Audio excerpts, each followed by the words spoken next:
Welcome back, fellow weebs. Fresh off the heels of Muichiro busting out a new blade and his Demon Slayer mark, we get this episode where the upper 5 would get what's coming to him, and we finally get to see Mitsuri taking on the upper 4. If you haven't seen the latest episode of Demon Slayer as yet, spoilers ahead. The following episode is titled The Mist Hashira, Muichiro Tokito, and it's adapted chapter 120 to 122. Muichiro takes on the amplified power of Upper Moon 5 and Mitsuri jumps in to save the day as the gang is all immobilized. Well, Tanjiro is almost crushed to death. So let's get into breaking it all down and comparing it to its manga counterpart to see what was adapted and what shed a new skin only to be killed like a pesky cockroach.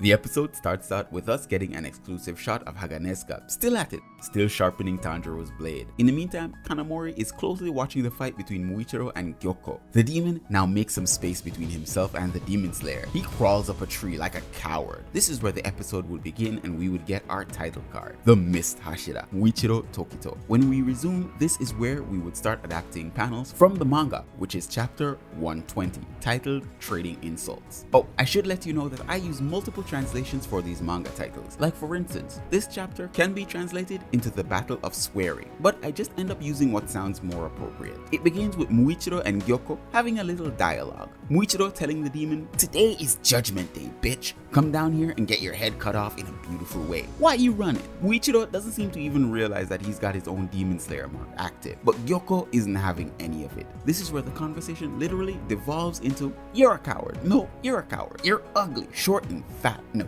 you're ugly, short and fat," kind of an argument. So just some type of shit that can get you cancelled on Twitter. But anyways, Muichiro pulls out the god of all insults and tells the demon that his pots are crooked. And my dude, you don't ever insult a man's pots. That's just wrong. So Gyoko fires off his fish beam, and yes, I said it, his fish beam. It really doesn't sound real every time I say it, but hey, here we are. But Muichiro unleashes a powerful breathing style. Gyoko thought that his fish poison would get the Demon Slayer, as they would vaporize the poison, and if it touches his skin, it's all over. But Muichiro fires off a second breathing form, blowing away the fish and poison, and then closes the gap between himself and Gyoko. He connects and cuts the demon's neck, but something feels off. This isn't Gyoko, this is just his skin. Oh, and we skip this panel. Seems he shed his skin to reveal his new form. His muscles morph and his skin turns into diamond tough scales. He loses his baby arms and now grows a tail. Free from his pot, this is his fish form. Mermaid form? Maybe Siren's form. Whatever he looks like, he's still a fish, so no big shock there, right? Is it just me, or does it seem like he's more suited to fight near or in water? Oh well, he doesn't get the stun reaction that he wanted from Muichiro, who just stares at him, unimpressed, like much of everyone else. He launches an attack, striking over and over. And oh yeah, his fists generate fish, much like his fish beam, meaning that if you get grazed by this, you'll probably turn into a fish. Even though Muichiro dodges, he still get hit. And while reading this chapter before seeing this episode, I already say that they would skip this panel, and I was right. Haganesuka and Kanamori would have been blown away. But in addition to that panel, we also skipped this one of a close-up of Gyoko's fists. And oh wow, I can't believe I was right. But anyways, Gyoko is hyping up his own power, saying that he is fast and beautiful. But again, Muichiro isn't having it. The chapter ends with him smiling and giving some brutal insults to the demon. Chapter 121, titled Unusual Situation, begins with Muichiro remembering the words of Kagaya to plant his feet when he regains his memories. So he reflects on that tragic night and the rage he felt. However, in the anime, we just skip to him seeing his brother's dead body being infested by maggots. Now, I'll get to these color panels in a few, but for now, we can move on. He watches his brother start to decay as well as his own body. And if the Demon Slayer Court didn't come and save him, he would definitely be dead already. I really love the fact that the anime extended this scene of Amane and her children trying to save Muichiro. In the manga, it was just one panel. As much as he forgot what happened, the rage never left him, so he trained until he coughed up blood. Now, not only did we get this scene extended, but there were a few small changes as well. In the anime, we see him using a wooden sword, while in the manga, he was using a real one. With this thought in the back of his mind, he now squares off with Gyoko. Gyoko unleashes his demon blood art, and there are trading blows in such a beautiful and magnificent way. I expected Ufotable to go crazy on this scene, but upon watching the anime, I was disappointed. I thought they would go all Uzui versus Upper Rank 6, but I guess there was no budget for this one. Either way, it looks okay. The demon keeps talking himself up, giving himself compliments left and right of his own divine technique, in which case, he appears behind Muichiro ready to slash him down. However, Muichiro's misbreathing everything now shows its true power, being able to conceal the Demon Slayer beyond what the demon can sense. We skip these two panels. The entire place is enveloped by mist, and Muichiro pops in and out, attacking the demon from his blind spot. This is where he starts to taunt the demon. Man, this gave me chills. Muichiro isn't pulling any punches, showing the demon that he is outclassed. We skip this panel, and within an instant, Muichiro would land a killing blow. It was so fast that the demon couldn't even react, and would only notice after his head falls to the ground. When he does notice though, he explodes in a fit of rage.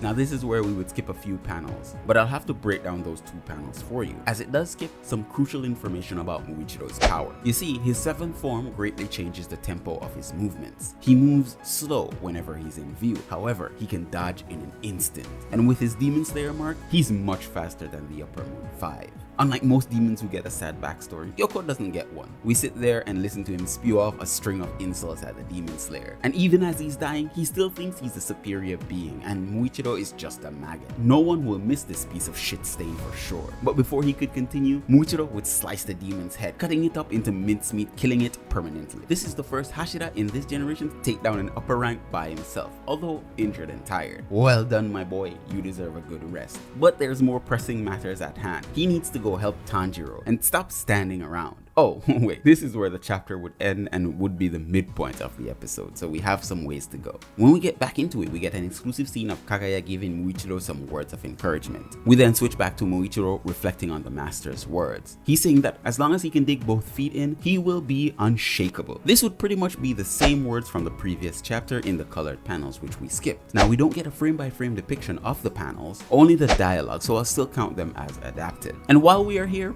let's look at these official colors used by the mangaka to illustrate not only Muichiro's Demon Slayer mark but his sword. There are major differences here, and this would lie on his blade and the different color iterations. It's much more white than blue, or light blue. I'm colorblind, maybe it's teal. Is there such a thing as being color numb? Because I think I am. Either way, the blade's color as it was shown in the manga versus the anime is definitely not the same. It's also interesting that the mangaka uses red marks while the fan coloring uses something I see a bit more suitable in the mark's color, matching his hair and aesthetics. Chapter 122, titled A Passing Moment of Excitement, starts out with our victor. His name is Muichiro and he won against upper rank 5 Gyoko. But something doesn't seem right. Muichiro starts breathing hard. He looks shaky, pale, and exhausted. And then he starts foaming at the mouth. This is where he would fall to the ground face down.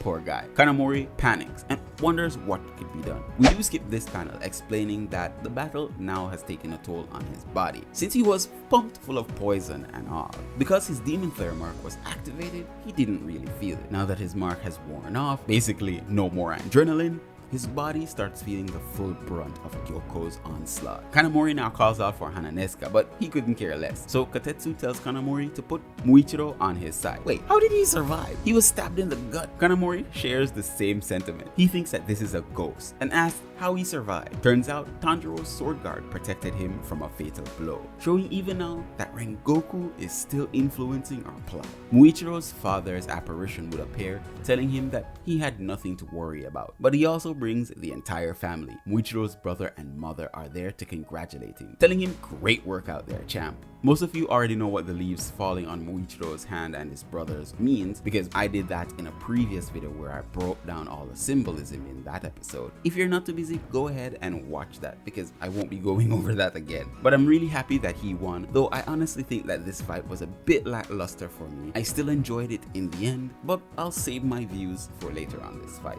Let's head on back to Tanjiro. We immediately skip these two panels. He's being thrown around like a rag doll, as per usual. There is a slight difference in the manga where you can see a piece of his Demon Slayer uniform in the mouth of one of the dragons. He thought that he got the range of the dragons, so he tried to launch an attack only to be hit by a sonic screech, showing him that they can also spit attacks like the clones. A subtle detail that I want to let you know is that Tanjiro's eardrums were ruptured, but that doesn't mean he can't hear. But with ruptured eardrums, it's easy to get disoriented, and he won't be able to hear clearly for a while until they heal. We do get an exclusive shot of Nezuko trying to run to him, but but she gets attacked by the dragons along with Genya. Something else to note is that the hatred demon, while attacking, beats his drum. However, he wasn't seen doing this all the time like in the anime versus the manga. And here comes the next attack, a wind attack like Karaku, which hits Tanjiro's leg, and man, that looks gnarly. Now he also has to dodge lightning. The hatred demon isn't giving him a chance to catch his breath, and even though Tanjiro knows the next attacks are coming, there's nothing he can do about it. The wood dragons can use all the attacks of the primal emotions, but I wonder if one can spit a spear or something like Aizetsu. At any rate, Genya and Nezuko have to deal with attacks of their own, so they're struggling. Tanjiro now decides to move further from the dragons so that they can't reach him. Only he miscalculates. The dragons can extend, much like Aizetsu's spear. It grabs him. Tanjiro gets swallowed by the dragon, slowly being crushed into nothingness, until the dragon gets cut faster than it could react. And guess who's here? It's Mitsuri. She made it just in time. We do get an awesome extended scene of her slashing the dragons to save our boy. And after saving Tanjiro, she turns her attention to the demon. Now, here's where the anime and manga deviates, but I won't count these deviations in this episode. I'll actually wait until next episode, and you'll probably see why in a moment. From here on out, the episode is pretty much anime exclusive and skips 3 pages worth of manga panels. In the anime, Mitsuri would launch an attack, showing that she can handle these dragons, and she is not playing around. She means business when she is here, and this is where the anime would end.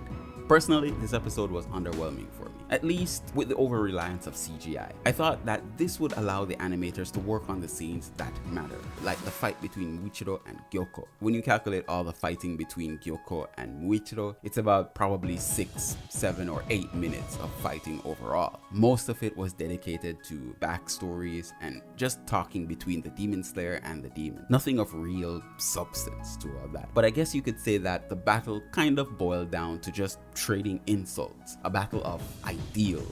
This is just my opinion on the episode, nothing to write home about. Anyways, let's get to the numbers. Demon Slayer, The Swordsmith Village, episode 9, titled Muichiro Tokito, covered 3 manga chapters. Each chapter would have an average of 18 pages, all adding up to 55. Each page would have an average of 58 panels, all adding up to 175, with 10 of those being unique or not adapted. This means only 165 panels were adapted, as thus, across 3 chapters, 94.29% were covered. The Discord is live, so you can join the Discord if you haven't been getting notifications, because YouTube tends to do that to my channel for some reason. And let's grow the community even more with more shit takes of Demon Slayer or some other anime that everyone cares about or no one cares about. Let me know in the comments what you thought about this episode, and leave me a like on your way out. If you haven't subscribed yet, please do. It really helps the channel. I've been your host, Kyle. Thanks again for joining. Peace out and stay safe out there, V Nation.